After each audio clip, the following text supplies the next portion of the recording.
Bocuse d'Or is the most prestigious international culinary competition in the world. Since its inception in 1987, the event has taken place every other year in Lyon, France, inviting 24 of the world's best chefs into one arena. After a 5.5-hour time allotment, the food prepared by each chef is evaluated by a panel of judges who determine the gold medalist. Entering the 2017 Bocuse d'Or, the United States had never won gold. A second-place finish in 2015, though, placed expectations at an all-time high and squarely on the shoulders of 33-year-old chef Matt Peters. After winning the qualifying competition in Las Vegas at the end of 2015, Matt began a 12-month training process, during which he polished the physical, mental, and creative skills that only heightened expectations leading into the competition. Then, on January 25th, 2017, Matt and his team delivered a world-class performance. Swept up in the pandemonium of victory, Matt said about the moment, "You're standing there and everything is spinning, your heart is racing, it's noisy, and you have an immense amount of adrenaline, and then, before you know it, you come to." A few weeks after he returned from France, we met with Matt and his gold trophy inside the HESTAN tasting salon in Napa Valley, California, where he had even more to say about the moment he reached the pinnacle of the culinary world. It was pure joy. Through that whole experience, I mean, obviously it was an entire year of preparation that we put a tremendous amount of time and work into. And then to relive the pleasures of actually winning justified all the hard work that we ended up putting in. And so then, looking back at those experiences, it's even more gratifying now. While the U.S. has been represented at each Bocuse d'Or since the event began 30 years ago, Team USA had been unable to reach the podium. So in 2008, Paul Bocuse, after whom the event is named, asked French chef Daniel Boulud to build a structure under which competing U.S. chefs would have a more adequate training period leading up to the competition. Along with renowned American chef Thomas Keller and Paul's son Jerome, Chef Boulud established an organization known as Mentour, which affords American chefs like Matt the opportunity to train for an entire year leading up to the Bocuse d'Or. They've put that together, this foundation, over the last 10 years, and to see us go on and win, kind of showcased the immense amount of work that they put in to get us to the point where we were able to be successful. I want to start a little bit, go back to when you were first getting into the kitchen. I read that you started cooking with your family when you were a kid, and then by 19, you went to culinary school. What was it that first drew you to this industry? Cooking with my parents. Both my parents cooked. And I'm grateful for that. We spent many dinners together as a family. So growing up in that atmosphere was probably beneficial for me, giving me the ideas and the inspiration to kind of go on and carry on into a career like this. Watching them in the kitchen and being involved was kind of the first real sense of me wanting to be part of this type of a career. And then from that point forward, I reached out and tried to find as much as I could and do something of this nature. So, did you think about yourself as an artist first? I never look at it that way. Since cooking is pleasure for me. When we cooked, it was a way to bring the family together. And I always visioned that the same way. So I wanted to be able to bring that comfort to, my guests and the people that could potentially come to the restaurant at one time. More than a dozen people were part of the U.S. team that traveled to Lyon. Some of the more influential members were 21-year-old Harrison Tyrone, who was Matt's assistant in preparing the food during competition. The coach was Phil Tessier, who led the U.S. to a second-place finish in 2015, and legendary chef Thomas Keller filled the role of president. Chef Keller operates two of the most well-respected restaurants in the world, Per Se in New York City and the French Laundry in Napa Valley, and Matt has worked under him at both locations. I mean, he's been a great influence on my career and my life. He's not only been an inspiration to our generation, but generations to come too, especially here in America. I mean, as working for him and with him over the last 8 years, between Per Se and the French Laundry, I've been very grateful. Just overall, how to be a proper individual in this industry, as well as obviously immense knowledge of food. What does that mean to you, a proper individual in this industry? Well, I think it's a way to represent yourself, respecting others in this industry as well. I think that's a key, point a lot of people misunderstand.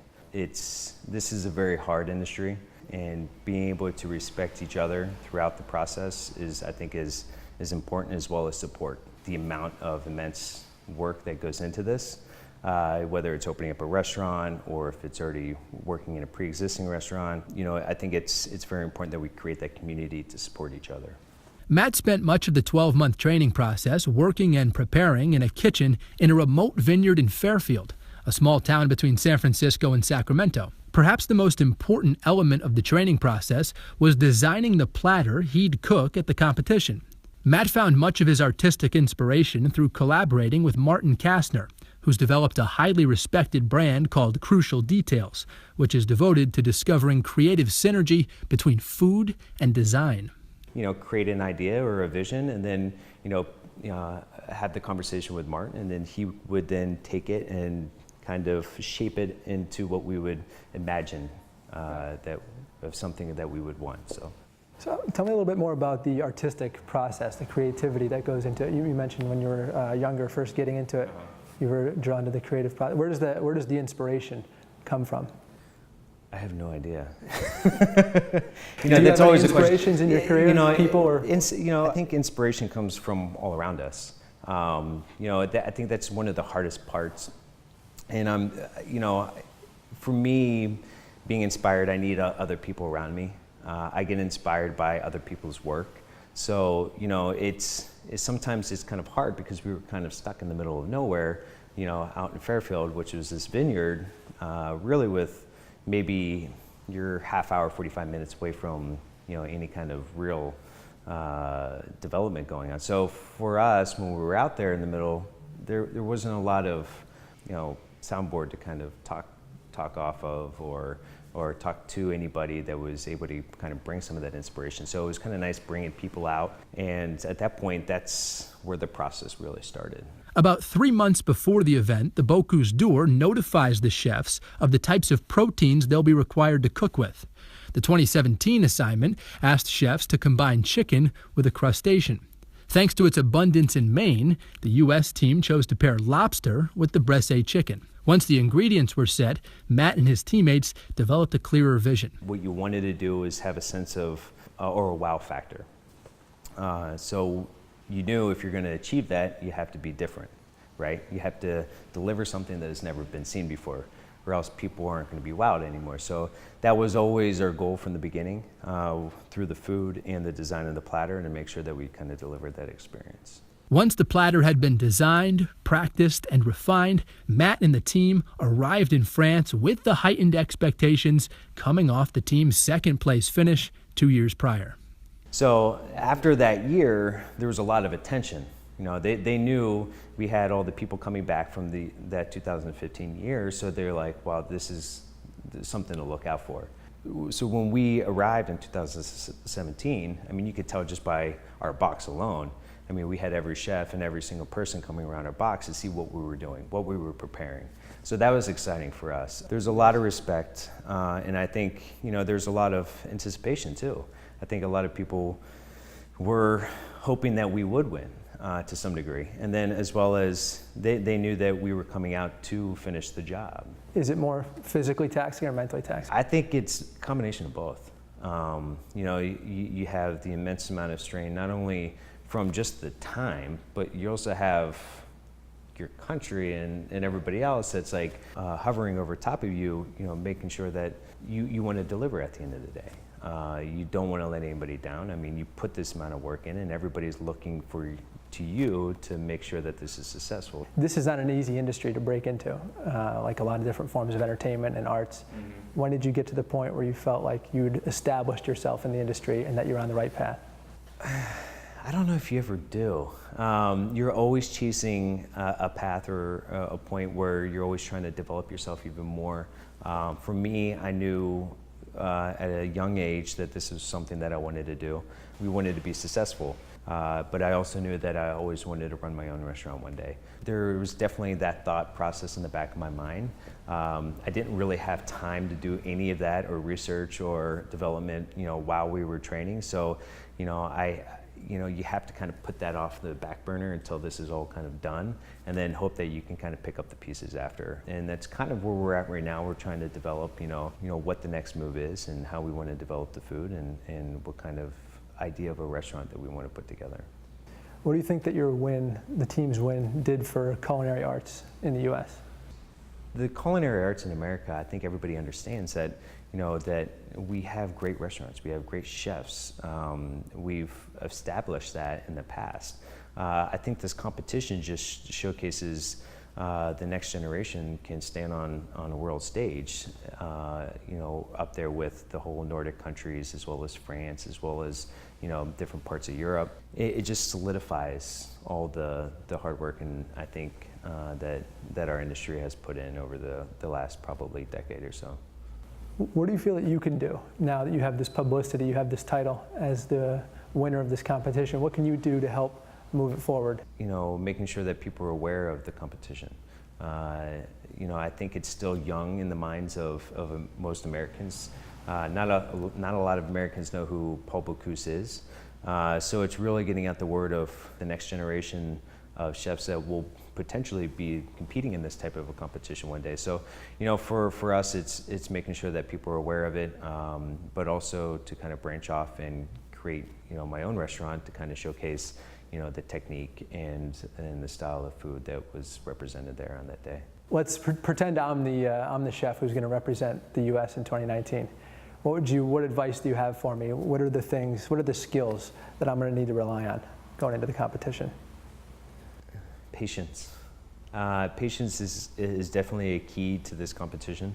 So for the next competitor is making sure that they understand the process of being patient, as well as patient with the food and the technique that kind of goes behind it. I mean, there's going to be lots of roadblocks throughout the entire year where you're going to get stuck, but... What was the biggest roadblock you faced? Could have been in the competition or in preparation for it. I mean, we had so many roadblocks throughout the entire time. I mean, well, exactly. So I mean, that's the key part. I mean, you're going to hit a point where, I mean, just like any great writer has, I mean, you're going to have that writer's block where you're going to not know what to do. And you need to get that inspiration like we were talking about before. So whether that's from, other chefs or it's, just completely shutting it down and trying to find that, whether it's a walk through the garden or, through the vineyards or something where you can actually find something that'll kind of generate those ideas again. So, was it helpful for you when you were preparing for the competition to get away from the entire thing for several days at a time? And is that easy to do? Yeah, I mean, you have to. I mean, you can't think straight if you're constantly engaged all the time. At one point or another, you have to kind of decompress a little bit to kind of get a fresh mind and thought behind what you're doing and how you're doing it. So it's definitely crucial to make sure that you're taking the time off to kind of recharge. Do you find that to be a challenge? It's extremely challenging because you're always one step behind throughout this entire process. It almost feels like it's hard to kind of pull yourself away from that because you constantly want to develop it. But there's times where you just have to kind of sit back and say. Now, how about you cooking just Matt Peters in his own kitchen on a regular Tuesday night? Is it pretty elaborate, or is it, for me it's on a Tuesday night, it's like on a Tuesday night I'm trying not to cook. I'm usually trying to go out to eat somewhere where I don't have to do the dishes. So, for us, I mean, we do find those times where we love to cook. I mean, whether it's, I loved being outside, I mean, as much as possible next to a fire. So if we can get a nice bottle of wine and grill a steak outside and keep the simple of, a nice baked potato and some grilled veggies or sauteed vegetables is, I mean, it doesn't get much better. Keep it simple. I mean, at the end of the day, it's those, but it's also, those types of meals remind me of my childhood, growing up. So, being able to cook like that at home, just for myself, it's comforting. Now, Gavin Kaysen, who represented the Team USA in 2007, and he's been a coach with multiple team since then. He said when you win a competition in Europe, it changes your life. What do you say? I would have to agree. You know, you put yourself in this bubble of what America's all about, and you kind of put yourself up against, you know, other individuals throughout the States, but until you've actually set up there on a world stage, I mean, that's a whole nother beast. I mean, now you're comparing yourself to people from not only just in America, but all over the world. And then the way that the Europeans approach, you know, not only the food and the cuisine, it's just amazing on the amount of respect they have, not only for the cuisine and the food, but for the individuals that are preparing it. So it was truly inspiring to kind of be part of something of that nature.